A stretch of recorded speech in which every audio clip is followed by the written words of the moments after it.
Hey Clunie Garage fans, welcome back to the channel. It's Fred here. Well, you've seen the thumbnail. We've got a bit of disaster to show you on the channel here. We've got a broken T5.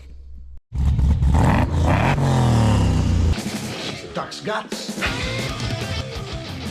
Alright, so the build continues on our VP Brock Tribute replica car here. And the engine's almost finished. You've seen that. We've got some videos up on that. Have a look in the link in the description.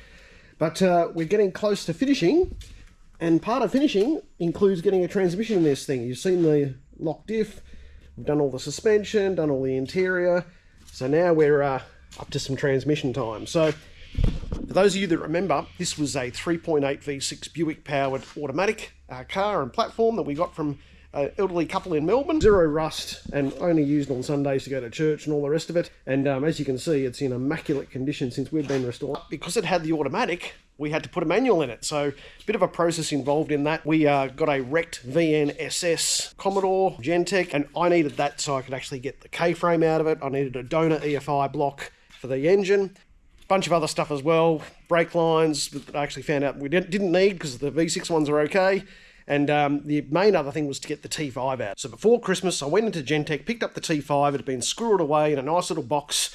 And I think the previous owner has done some tomfoolery, if I'm honest. So I got the T5 out. I mucked around with the input shaft, rode through the gears. It felt okay, a little bit sticky in places, but I thought bearings and synchros and a full rebuild kit from Malwood would fix all that. Went into a specialist place in Fishwick to get the box inspected and also start to order all the bearings and some other modifications that I'll take you through as well.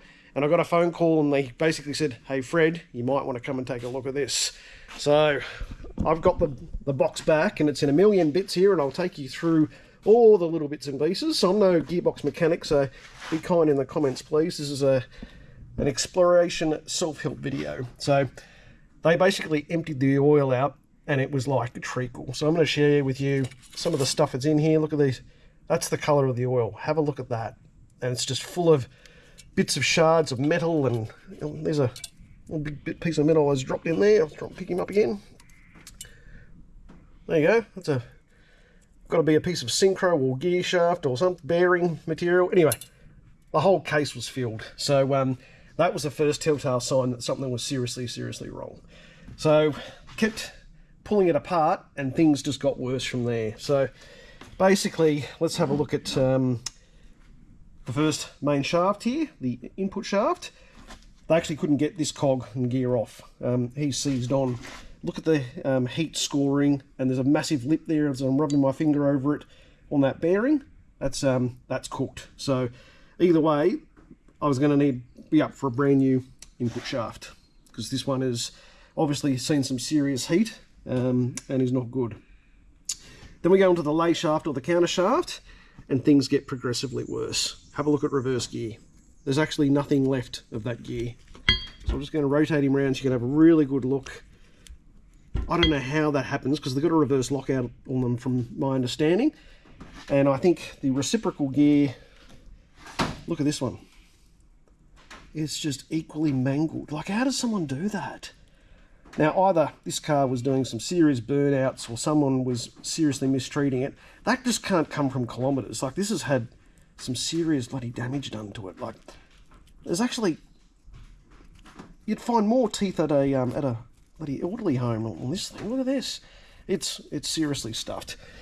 And then, obviously, I was going to do some other maintenance too around all the synchros. I was going to replace all the bearing, cone bearings, and all the rest of it too as part of the rebuild. But a rebuild kit on these things, if you look at from Malwood, somewhere in the order of $1,250 just for the internals and the rebuild kit and all the shims, bearings, and all the rest of it. Then I was going to have to obviously replace, I would need a brand new shaft on this one. This needs a brand new shaft. So then you're up for a brand new box anyway. So that's what I'm going to do. But obviously this video is just to share with you guys the absolute carnage that has unfolded here. But let me take you on to one of the mods that we're going to do when we get a new donor box. So T5s are a pretty common box. They're not the world's most powerful box, and they're probably not up to the standard of the T56 or T6060 Tremix. This, got to remember, this was actually produced by Borg Warner before Tremec took them over. So I think Tremec has actually introduced a bunch of more performance and sort of reliability mods that probably dear old Borg Warner didn't have. And again, this wasn't going to be designed for 500 horsepower VP Commodores. This was put into Camaros. I think some Falcons had it here in Australia. Trudeau, and he had a VL turbo, and that had a T5 in it too. So 6 cylinders come out with them. I'm pretty sure the VN and the VP, all some of the 6-cylinder and the V8s had the T5, and obviously the input shafts were a little bit different, a bit longer as well, and different diameter. So the biggest issue we're going to have a look at here is on the countershaft, there is a factory-style aluminium retaining plate just here, and that goes on the other side of that. I'll take this other housing off and share it with you with it. And that actually basically starts to flex. It's not super strong, as you can see with the gauge of the metal. That then puts load onto this shaft, and then you start breaking gears and stuff. So this, the fix I'm going to do is actually called you can either get a billet or a steel countershaft retention plate. I think that's what it's called. And it's basically a lot more heavy grade than this one here. And that's the mod I was going to do anyway. So to do that, you've got to pull the whole box apart anyways. And apart from that, I was going to put obviously a Malwood short shifter in it. And then obviously, as I mentioned, all the bearings and synchros. Was thinking about a dog box and straight cut gears, but at this stage, given the expense I'm already looking at here, I'm going to just stick with the standard T5 and just do the mod I'm sharing with you. So let's get this housing off and I'll share with you what it's going to look like. Alright, so I've just mocked up that countershaft or lay shaft in there so you can sort of see. Again, it's missing a whole bunch of other componentry, but don't worry about that. That's where that other retention plate goes on, and obviously then the other part of the housing covers that up. So you can't actually see unless you've got the box pulled apart.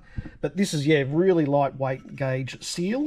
And yeah, so I'm going to get a billet or a mild steel retention plate, and then that will stop the flex on this shaft, and then that'll stop any dramas obviously on our main drive shaft. So anyway, that's what we're going to do. But in the meantime, if you're looking for objects to throw at people, or if you want some garage art, I've got a T5 here. I'm going to keep obviously the housing and all the rest of it, but apart from that, I mean, our selector forks and all that are actually okay, but the rest of this componentry here, the amount of metal that was sitting in here and the damage that's obviously then been done to all the other synchros and selector gears and forks and all sorts of nonsense is just, I don't know. I don't think it's economically viable continuing with this box when I could actually get a much better platform and use that to put my mods into. Let me know in the comments. Again, I'm not a transmission guy, I'm a LS engine guy, and so this is my first foray into really pulling apart gearboxes and understanding really how they work and the mods you've got to do to them. Let me know if there's any other mods that I should be doing to make sure that this bad boy is super, high reliable on the track and some performance orientation.